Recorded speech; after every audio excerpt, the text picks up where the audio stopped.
Hi. Hi. Thanks for my coffee. You're welcome. Oh, do I have time to run to the bathroom? Yes. No. Yes, go. Okay, great. I will sprint. Sorry.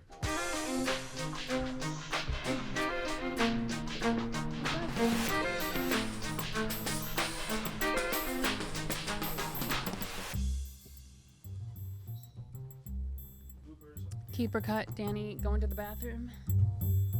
You can keep it. Hey, Guy. Hey, Guy. Happy New Year. Happy New Year. Glad to be back with you. I think you should kick it off with a little intro. Like, this is your show. Yeah. Welcome to the Danny Savala Show, although it should probably be the Danny and Sarah Show. No, we're keeping the name. Okay.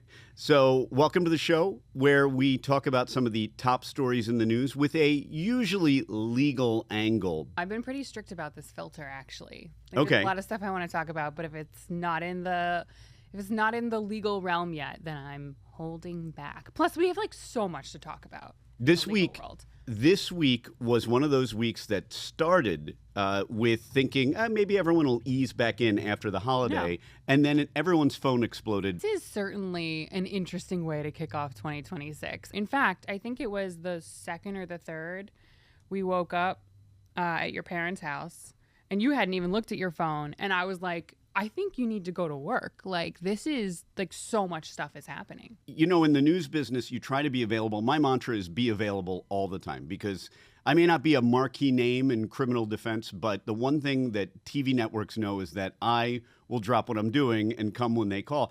And there's certain times where you just can't. And I had one of these last weekend when the news exploded.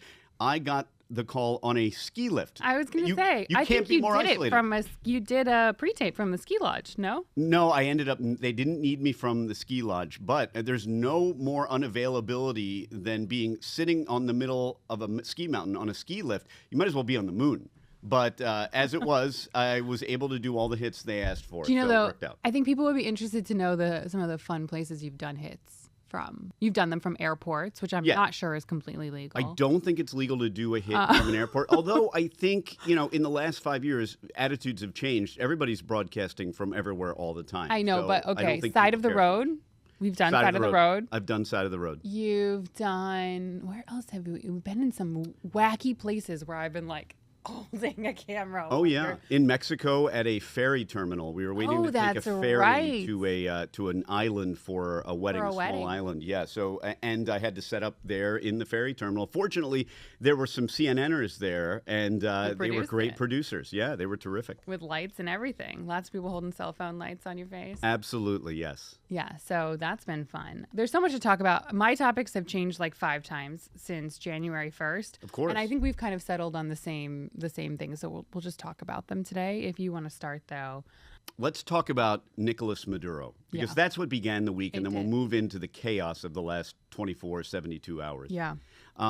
Nicolás Maduro, I guess you would say the president of Venezuela, former president of Venezuela, but according to the U.S. government, never the government of Venezuela, at least not the duly elected president of Venezuela, was. And, I've been struggling to use the right verb all week because depending on who you ask, he was kidnapped, abducted, apprehended, arrested.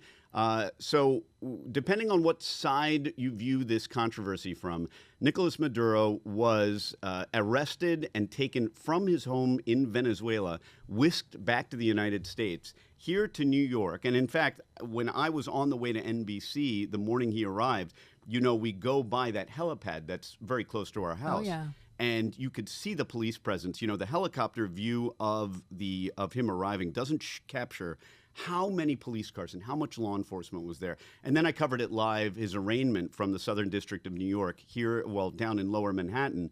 And that was far and away the most, I won't say chaotic, but the loudest but most peaceful group of demonstrators I'd ever seen. Really? And even more impressive because this was a set of demonstrators that were clearly on one side or another. It was a binary group, people either supporting Nicolás Maduro, if you can believe that, or supporting the arrest of Nicolás Maduro. And as loud as they were almost uniformly peaceful. And, you can't say that about a lot of large demonstrations like this. On the whole, it was mostly people coming to see what was going on and protesting one way or another. But the Maduro arrest raises so many fascinating legal issues, which is why it's a case for me that I love. And the two big ones are this. Number one, does Nicolás Maduro enjoy what's called head of state immunity from prosecution?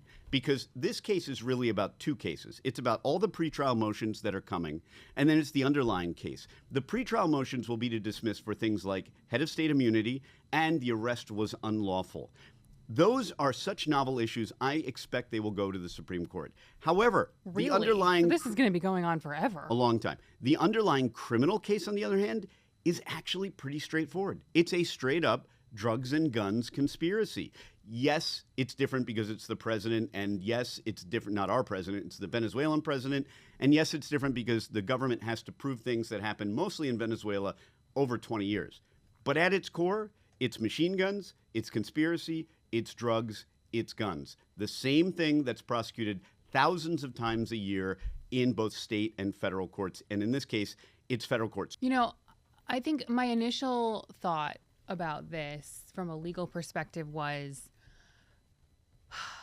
okay, what then stops any other country from doing this? Like, if it wasn't us, any other country from doing this to a country that's an ally of ours or to us, you know, like not that there are that many countries that I think have the resources to come arrest our president. I mean, good luck but coming like, and getting Ron DeSantis and extracting him out of Florida. You can't. No one would be able to. But let's put a scenario where one of our high-ranking officials is out of the country, right? And they're captured, arrested, kidnapped, whatever you want to call it, whatever verb you'd like to use. Would we recognize that as anything other than an act of war, anything other than terrorism? And so it really pushed me to think about even if it's legal, like the international consequence of this. I'm so glad you brought that up because it goes to an issue that this is a controversial view that I have, but maybe not as controversial as it sounds. There's a huge difference between the concept of international law and our own domestic law. And it all comes down to enforceability. And I'll put it as simply as I can. International law is kind of an illusion. And I say that because ultimately, what if Sweden tells us that they think what we're doing is illegal? Well, Sweden, go pound sand. Who cares, right? Because it goes back to an old maxim that dates to Blackstone and jolly old England, where we got our law. It's the notion that there is no right without a remedy. So the fundamental problem with international law is, what is the enforcement mechanism? There's no remedy. So what if every other country in the world announces that someone has committed a war crime? This happens all the time. You could point to parallels with the Prime Minister of Israel. You could point to parallels. You could even point to parallels whenever we go in places like Iraq and try and execute people like Saddam Hussein. When is the projection of outside international law power in the criminal context, when is it even lawful? Well, it's lawful if you can enforce it. So in other words, if the U.S. decides that Nicolás Maduro is committing a crime, well, we have the Black Hawk helicopters, we have the Navy SEALs, we have the military, we can go get them. If, on the other hand, Venezuela decided the other way, that they want to extract President Trump, hey, good luck. And in fact, if every other country in the world decides that President Trump had to be extracted and tried abroad, best of luck to you, because international law ultimately is about who can enforce the law. Everything else is just wishes and hopes and requests. This pivots to a story that I wanted to talk about before what happened this week in Minnesota with ICE agents, which is a different and more important story to talk about, which I'm sure we will get to. But at the start of the new year, California instituted a law that no federal agent can be masked, which is clearly, I mean, it doesn't specify ICE agents, but clearly was targeted toward ICE agents who are often covering their faces. And when I brought it up to you kind of casually, you said, good luck enforcing that. Yep. And so it's the same parallel as what you're talking about with international law and this concept of who does get held accountable and who doesn't get held accountable. Well, see, here's what's even more problematic. And the reason I'm concerned about California's law barring face masks on ICE agents is exactly that. Number one, that it's unenforceable. Number two is that the legislators... But why? Why is it unenforceable? I'll get to that in a second. But the concern I have is this symbolic legislation. I believe as a fundamental rule, legislators should only enact legislation that they reasonably believe will actually be carried out. Not for some protest reason and not for some symbolism. Because, and I'm going to get to my point, this is an But what else can they unenforceable do? law. What else can they do? They can't do that. I don't know what else they can do, but they can't do that. They can't, it couldn't be clearer that in the enforcement of one's duties, federal agents are immune from any regulation by state authorities. It would be like demanding federal agents comply with all kinds of rules when it comes to, well, they do have to comply with rules when it comes to arrest in terms of the Constitution. But local and state authorities cannot regulate the carrying out of federal duties, even if they are in that state, which is contemplated. This is a law that could never be enforced. Now, you can imagine, obviously, the state can pass a law to require a car to be registered, the personal car of an ICE agent. You can imagine a number of different ways that ICE agents can be regulated by state law. But when it comes to carrying out their official duties, and more specifically, regulating their uniform, that's what this is, right? The face mask is part of the uniform. When it comes to regulating their uniform, good luck. You're not going to be able to enforce that against ICE agents. So I really wonder, the legislators, either they just didn't know or they believed this was some kind of protest. But this is asking for a conflict in the world of the supremacy clause, in the world of the government, the federal government, having supremacy over certain limited areas. And one of those is when federal agents are carrying out their federal duties, even if it is in state territory. So basically, the moral of these first two stories is these are laws that are just words on paper. Like, it doesn't. It boils down to who has more power, who has more money, who has more resources, and that's it. We shouldn't even bother with terms like international law. Like, who well, that's a dark view, but I mean, it's yes. not, though. It's realistic. Yes, it is realistic, but there's also a positive to that. I mean, it's a sign of an organized society that we can actually enforce our laws. If I go out and rob a bank right now, it should be comforting to know that our federal government, because bank robbery is a federal crime, and our local government have such resources in law enforcement that bank robbery, you should know, by the way, is statistically one of the lowest success rate crimes. For those of you out there thinking about it, I think about it all the time, actually. It is one of the lowest success rate crimes. Bank robbers virtually always get caught. Really? Absolutely, yes. And in fact, I had a case involving an agent who did a lot of bank robberies, and we talked about this a lot. If you're a bank robber, you may be the subject of great heist movies, but the practical reality is you are not going to be successful like George Clooney and Brad Pitt in Ocean's 11. You are, and they don't. Well, rob I know a bank, they don't get a lot of money. I know that from covering quite a few. But I want to see the statistics on this. I'm calling BS a little. I feel like a lot of them get away with it because maybe the first few times, but no, maybe because they get one they or two. Stop. But well, yeah, there's just so much evidence against them. I do remember that they only get like $5,000. That's the other thing. And like, I think the highest value bank robbery I ever covered was like 15, and I thought, really, is that worth it? $15,000? Yeah, going to prison for like a really long time. Going to prison for a very long time. Yeah, I mean, you have some, repeat in one day. You can go on a spree and maybe get away because bank employees are taught to just hand over, push the button, do whatever they have to do. But most of these folks, they get caught, and they're obviously they're not usually the brightest criminals. It's usually a crime of immediate need. Yeah, desperation. Sure.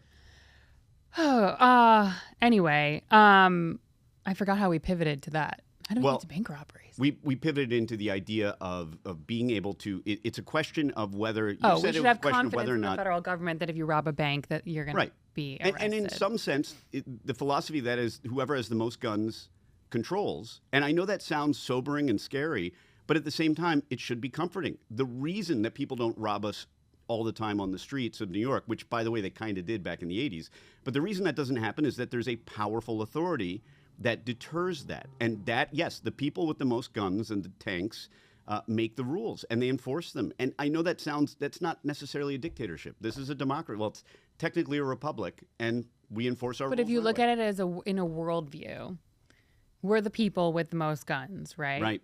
Well, that's where it's different. That's why international law, almost by definition, is morally problematic, right? Because international law is the idea of other countries projecting their will into other countries, which are other cultures, which are other views. It's not the same. It goes to really a fundamental dispute that dates back to like when caveman with rock met other caveman with club. I mean, it's the idea that power creates authority. And sometimes that's good, sometimes it's awful. I mean, fine while we have the power, but it's scary. Of course. It's good to be the king. It's good to be the United States. I hate to say it. We're very lucky to be here because we are protected. We are a country that with some... For now. Tiny, right. For I now. mean, I'll just admit, like, selfishly, my first thought was like, oh, shit. You know, like the potential for the consequence of this. I mean, we live in... When you live in New York... When you live in New York... You can't lie to yourself. Right. You and cannot. say, oh, maybe they'll hit the Upper West Side before they hit... They're going to hit all of them. Exactly. Right. Like, we are the symbol of the United States. We are the target. And I was just like, great. Right. You know? No, I always feel that way, too. In fact, I mean, when news came out recently that apparently...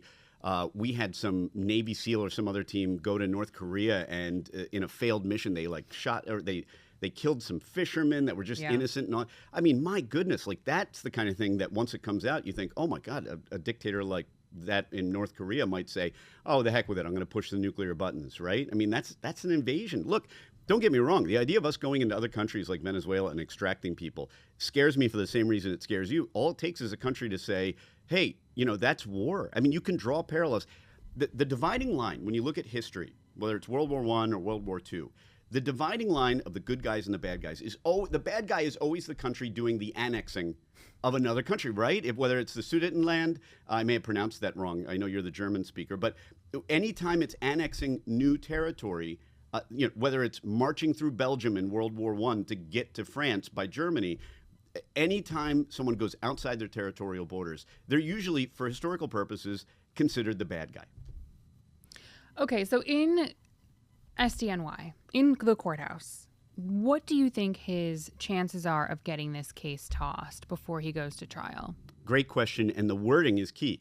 He will not be successful in the SDNY. By the way, his case is assigned to Judge Hellerstein, who is, I don't know if you know this, 92 years old. Really? Good for him. Good I love for him. That. Good for him. But, I mean, you know, without being macabre, it does raise the issue of will he be available for health reasons by the end of this case? And this case is sure to last at least a couple years. Yes, we're in federal court. Yes, federal court moves fast, but there are going to be a lot of motions, a lot of issues.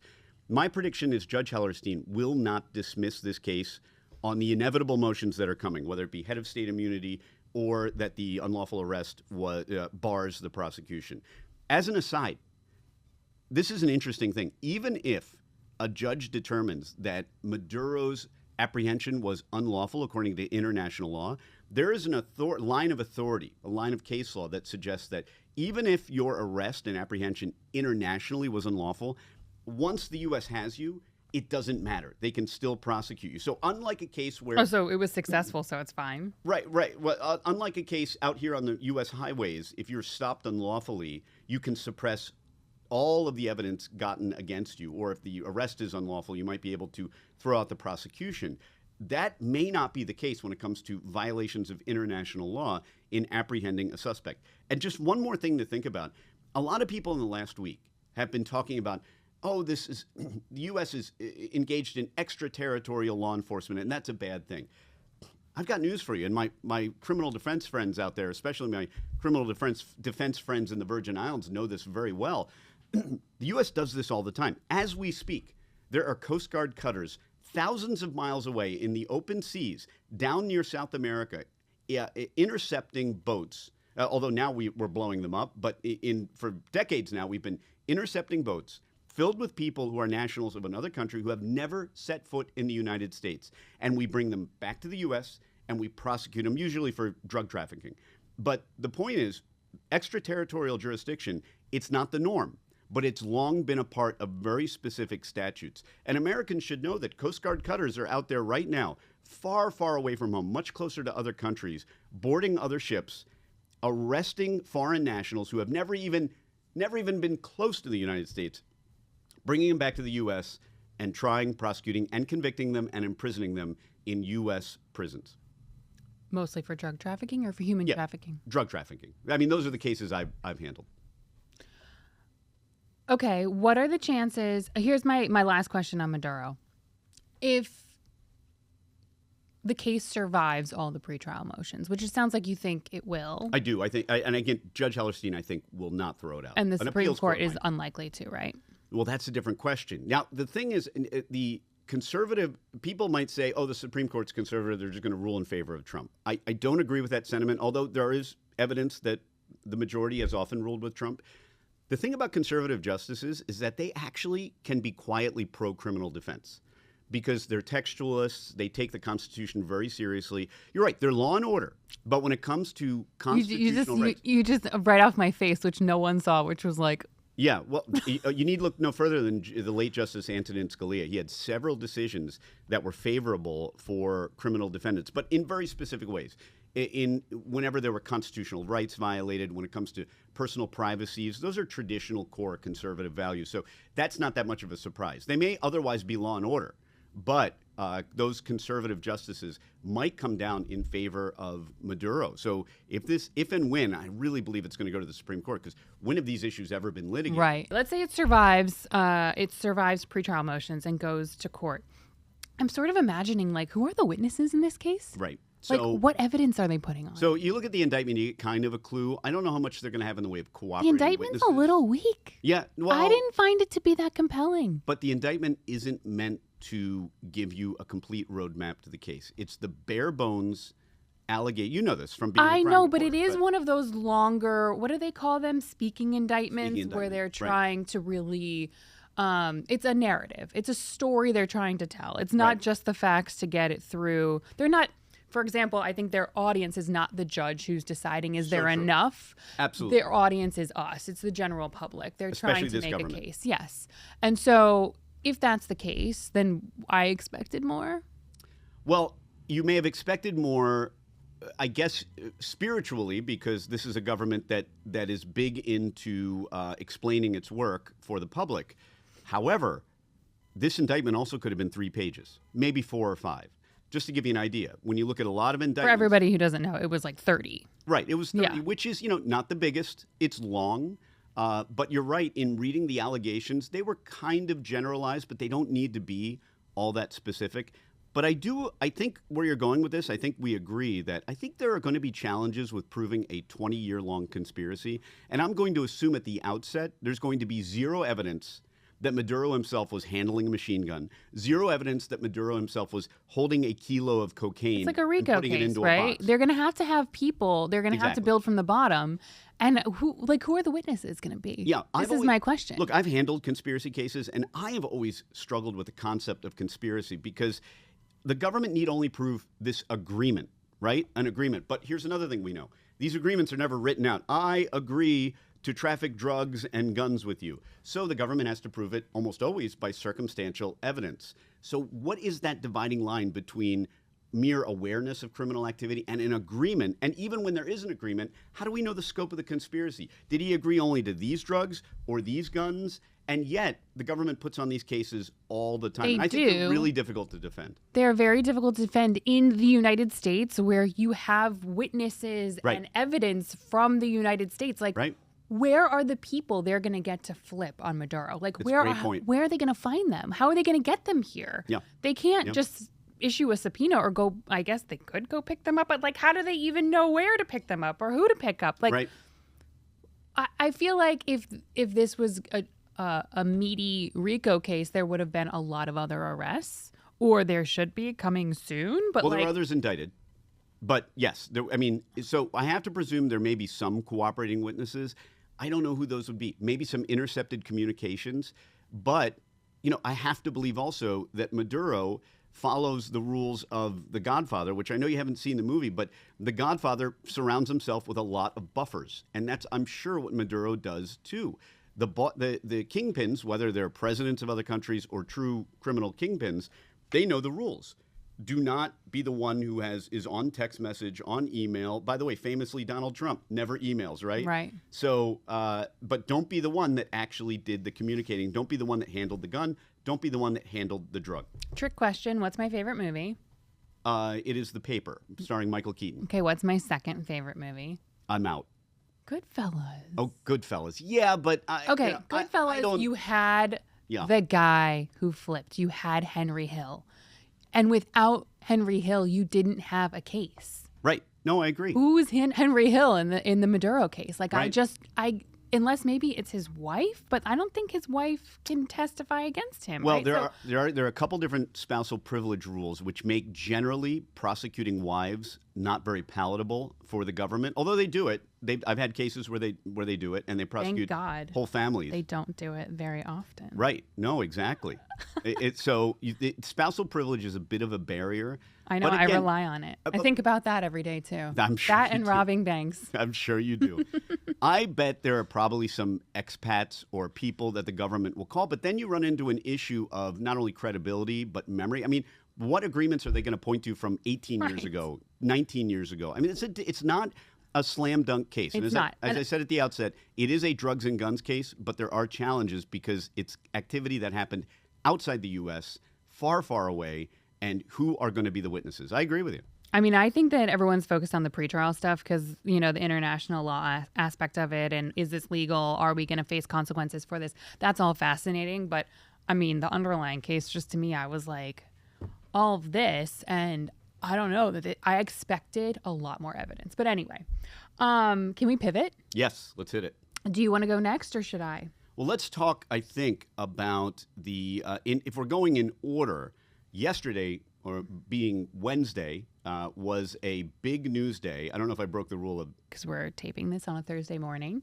Horrible news day. Yeah, Nick Reiner, son of Rob Reiner. Oh, that's not where I thought you were going with You thought I was going to go with Minneapolis. I did think you were going with Minneapolis. I also picked Nick Reiner because I thought that you would go with Minneapolis. And okay. Yeah. So Nick Reiner was this is a short one, but Nick Reiner was arraigned. No, I have some real questions on this. Yeah, supposed to be arraigned in L.A. State court yesterday. And to everyone's surprise, the arraignment didn't go forward. And arraignments usually go forward. In fact, Nick Reiner's arraignment has been postponed twice. Yeah. It's very rare to postpone an arraignment. For the most part, defendants want to be arraigned because they want every opportunity to argue bail. Nick Reiner's probably not going to get bail. But the point is, it's rare to put off an arraignment because it's such an easy proceeding. Nick Reiner's case, it may not be as easy as most arraignments. And that's because Nick Reiner is probably going to plead not guilty by reason of insanity. Okay, so the first time his arraignment was postponed, right? There was a hint towards that. It was the judge saying, we're not sure this person It was health reasons. It wasn't necessarily mental health. It was that health reasons, we're going to postpone it, give it 30 days, come back, and then enter a plea at arraignment. Then I think there was another piece of evidence that really pointed to that, which was the appointment of his attorney, the hiring of his attorney. Alan Jackson. Yes. Would you like to explain to everyone who Alan Jackson is? Alan Jackson is the star defense attorney du jour lately. He most recently secured an acquittal, near complete acquittal for Karen Reed, who was huge case. Yeah, huge case in Boston.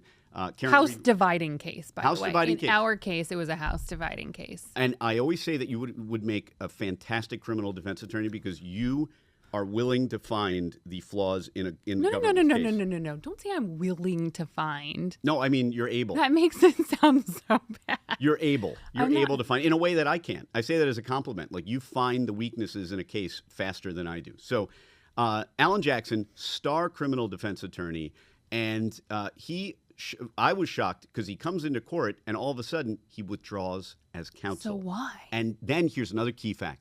The public defender was immediately appointed with very little explanation as far as I know. And I can get into why that is very telling. I want to go back, though, because when he took the case, I thought, okay, like this is not a Karen Reed case. This is a really pretty clear-cut case, I think. There might be mitigating circumstances for sure, but...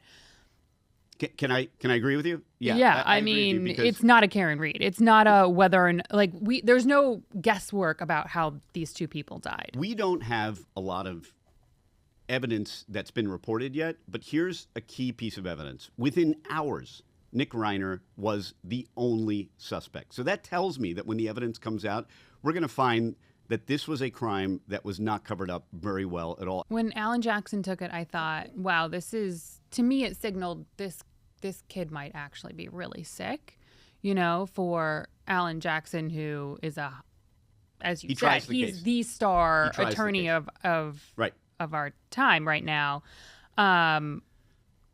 He's the star attorney of the current time. Yes. To take this case, there would have to be some mitigating circumstance that he would see, like, okay, this is potentially winnable. Mm-hmm. And then when he withdrew, I thought, oh, maybe not. So first, Am I reading too much into this? No, you're spotting the issues perfectly. The one thing I would say is, don't ever expect a criminal defense attorney to turn down a case at the beginning because it's hopeless. We are likely to try and get our fee first, and then we'll tell you it's hopeless. But if we go around telling people at the first meeting that it's hopeless, we're not going to get any Well, you wouldn't fees. tell anyone. So here's a chart, and you can't see it if you're listening, but my chart of my optimism at a case is when I first meet the client, it's at a 10. But as time goes on and you learn more, and after I'm you've been cutting paid, this. This is not happening. the optimism may go down a little bit. But There's no way Alan Jackson met with him and said, "I think this is hopeless. Don't pay me." So you think that he quit because of payment? Absolutely. There are one of two reasons he quit. Right? Either. Oh, I thought he quit because he didn't think it was the case he thought it was. No. Either one of two things. Either he met with the client and he thought they didn't get along, it didn't work, or he thought it was such a disaster that he wanted out. But that's strange to me because he would have been, I have to assume he already was paid something. Because the rule for criminal defense attorneys is never, ever, ever put in your appearance. Never file anything with the court until saying, you're paid. I'm in until you're paid. And even if you're not paid in full, get a retainer. Because here's the sad truth about criminal defense.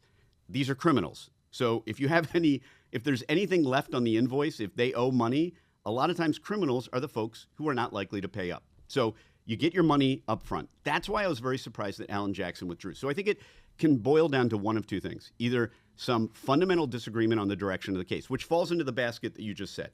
Either Alan Jackson thought he couldn't work with this guy, whatever the case may be. Or what we call a Rule 1 or a Mr. Green problem. Payment fell through. And I've imagined all these things like, well, at the outset, you can assume that maybe Nick Reiner was able to demonstrate to Jackson that I have this huge trust fund and it's got millions of dollars in it. Now, I'm making all this up as I go. And then maybe the trustee or whoever handled it said, well, you may have millions of dollars, but we're not going to pay your attorneys to defend you for allegedly murdering the people who funded this trust, your mom and dad. This is all conjecture on my part.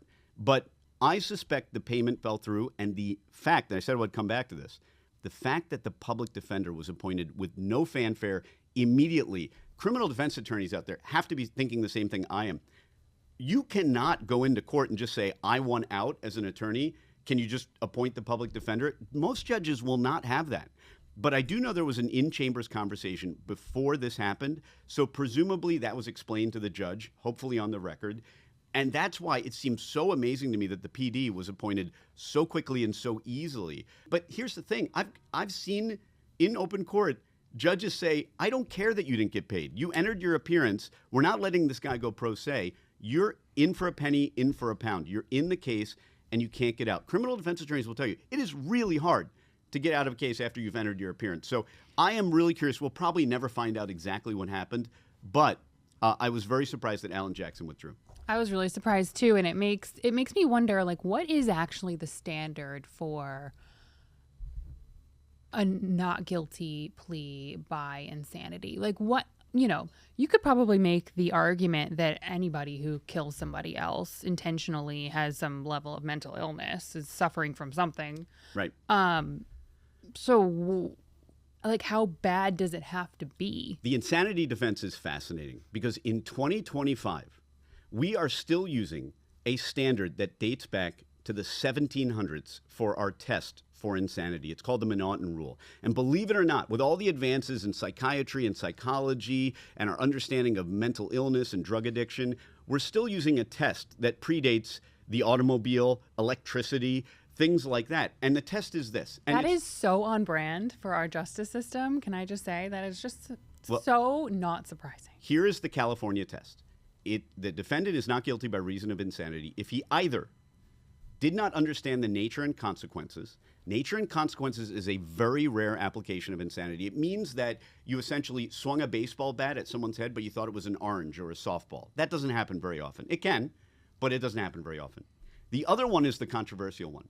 It's that the defendant didn't appreciate the wrongfulness of his actions, and specifically the moral wrongfulness. In other words, there's an objective element. It's not enough for a defendant to just say, I thought I was justified in killing everybody. Otherwise, everybody would plead insanity.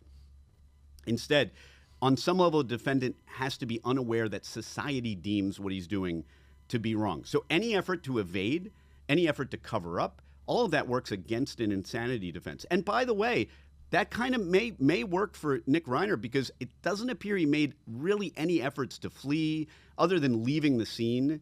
I suspect when the evidence comes out, it's going to sound like, and I'm just guessing, that he just walked out of there and just wandered down the street. He didn't run away or try to clean up or anything. So that is the insanity defense. It has a very controversial history. Back in the 80s, when Ronald Reagan was almost assassinated, his would-be killer was acquitted based on a more loose insanity definition, and the immediate reaction in the United States was to tighten up the insanity defense. Some states essentially got rid of it. So it's been controversial, and strangely enough, over the years, we've returned back to the 1700s definition. In California, you talked about mental illness. It is not enough, and the jury instructions say this to the jury in California. The mere fact that somebody's on drugs is not insanity. However, long-term drug usage can create insanity, right? Because even some people, if they've been on drugs for a long time, you know people like this. Yeah. They go off of it.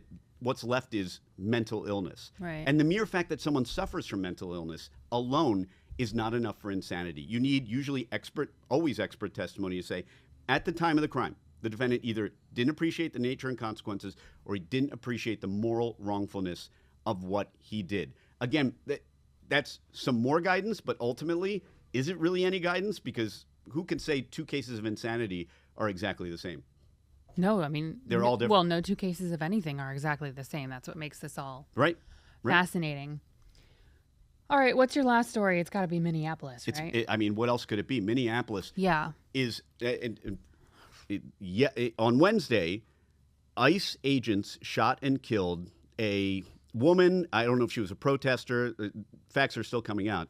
But what emerged immediately was the video from several different angles of the shooting. And what you can see, if you haven't seen the video, is on an icy street. And in fact, on the left of the screen, someone totally not involved in it almost slips and falls. And so you get an idea. It's a very icy, snowy street in Minnesota. So what I read was that ICE agents were stuck in the snow. Yeah, well, they definitely. were executing some sort of, I don't know if you call it an arrest, but yeah, definitely that's what I heard. Not definitely that's what they were doing. Yeah, but you can see in the video that a car is pulled over. It's really, I think more facts are obviously going to emerge. But what you see is a car essentially parked almost perpendicular, ICE agents approaching it. And then at the last second, it happens very quickly. The car spins tires briefly, begins to accelerate, but not especially fast. There's an ICE agent at the front left corner of the vehicle. He very quickly pulls his firearm as the car is moving toward him, shoots into the driver's area. The car turns right, and there are a lot of, look. So the car turned right after the first shot was fired?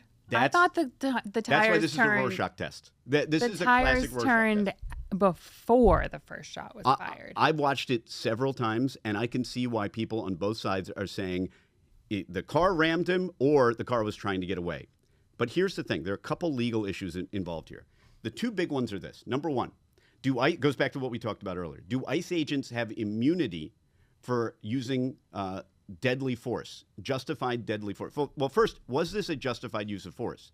And second, well, they're going to say that it is. They're already saying that it is. Right. So let's just say so we can assume there's not going to be a federal prosecution. Right. Right. So the state's the only jurisdiction left to prosecute. Right. So potentially prosecute. Two main issues. Was this a justified use of deadly force? And second, if state prosecutors decide they want to prosecute this ICE agent, can they? Well, let's go to force first. Well, if we go back to, can I just interject for a second? The rule on the masks, if they don't have the authority to regulate ICE agents' uniforms, if they can't tell them they can't wear masks while conducting business, then how can they regulate their use of force? Exactly. Although there is precedent for prosecuting federal agents, but the key is usually both the federal government and the state government are aligned. Totally aligned. And right? they're not going to be Something aligned that somebody did that was horrible. But in this case, I expect that if state prosecutors, and I actually believe state prosecutors, given how angry a lot of the officials seemed from Minnesota yesterday on Wednesday during press conferences, I think it's likely you might see an attempted prosecution. And that concerns me because it actually, and I don't like to use these words lightly, it might set up a constitutional crisis. It might set up a real problem because the federal government is never going to let this ICE agent be prosecuted. We already know that because Pam Bondi and Donald Trump already came out saying that what he did was totally justified.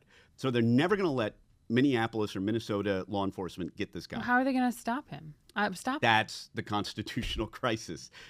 Where the crisis ends at the point of a gun, that's where I get worried. Because what if Minneapolis law enforcement just arrests him? My bet is he is so far outside of Minnesota right now. He is relocated. Even if he's from Minnesota, I bet he just moved to Iowa. So while it's true that federal officials can be prosecuted by state authorities if there is, number one, agreement, obviously, by the government, but also if they do something like blatantly violate a constitutional right and commit a crime, there is precedent for it.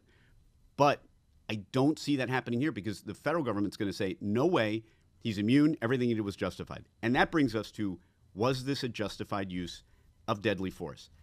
I don't know one way or another, but let me give you the legal analysis on it, what courts and prosecutors are going to be looking at. The general rule is, and I even reviewed ICE's own use of firearms policy, is that it tracks all the self-defense rules, which is you can only meet force with equal force. In other words, you can't meet fists with a rocket launcher, right? Is a car equal to a gun? Is Well, an SUV equal to a gun? It's so fascinating. Cars have such a special place in our jurisprudence. They're so unique that they create a whole body of special rules. And this may be a classic example. This would be a super difficult law school exam essay question. Here's why. There's a rule called the fleeing felon rule, and it dates back to the mid-1980s, Tennessee v. Garner. And believe it or not, before that, law enforcement could use lethal force to effect an arrest, period. End of sentence. And there was a case where a boy, Garner, 15 years old, was climbing a fence trying to get away from police. And police presumably couldn't keep up with him, so they're like, well, I'll shoot him to stop him. They killed him. This went all the way up to the Supreme Court, and the Supreme Court rewrote the use of force rules in the United States by saying you cannot shoot a fleeing felon unless they pose a threat, a deadly threat. And that rule is echoed in the rules for ICE agents in their use of force, their firearms use of force policy, written policy. So here's the key. A lot of people have said she was trying to get away. She was trying to get away. That's not the end of the inquiry. Because even if she was trying to get away, a fleeing person who poses a deadly threat to someone can still be the recipient, the victim of deadly force. So the question, it's going to be a matter of degrees then. Was the car going toward the agent or was the car going away from the agent? And in that split second, did the ICE agent know that? And did he return an equal amount of force? I disagree. I don't think the ultimate inquiry is whether the car was trying to get away, because you can still use deadly force if the car had been completely turned around and was trying to get away. And that's why, well, you're right, because here's the problem with the fleeing felon rule. It's hard to imagine a situation where somebody running away, like young Garner, who was running away in Tennessee from the police and trying to climb a fence, who posed no threat. By definition, someone fleeing is usually not posing a threat, right? This may be that rare law school essay, that complicated essay exam where the person trying to flee may have posed a threat because they were aiming at an ICE agent while they were trying to flee. So right, so it's a matter of degrees. Was the ICE agent in the path of the car or not? It's going to be a matter of analyzing those videos from multiple different angles and seeing if the car was aimed at him. I think it's or if the car was aimed away. Yes, I think it's unimportant whether it appears she intended to flee or intended to run him over. I think the more important analysis is, did the officer believe that he was about to be rammed? And that's problematic for a lot of people because it'll be subjective.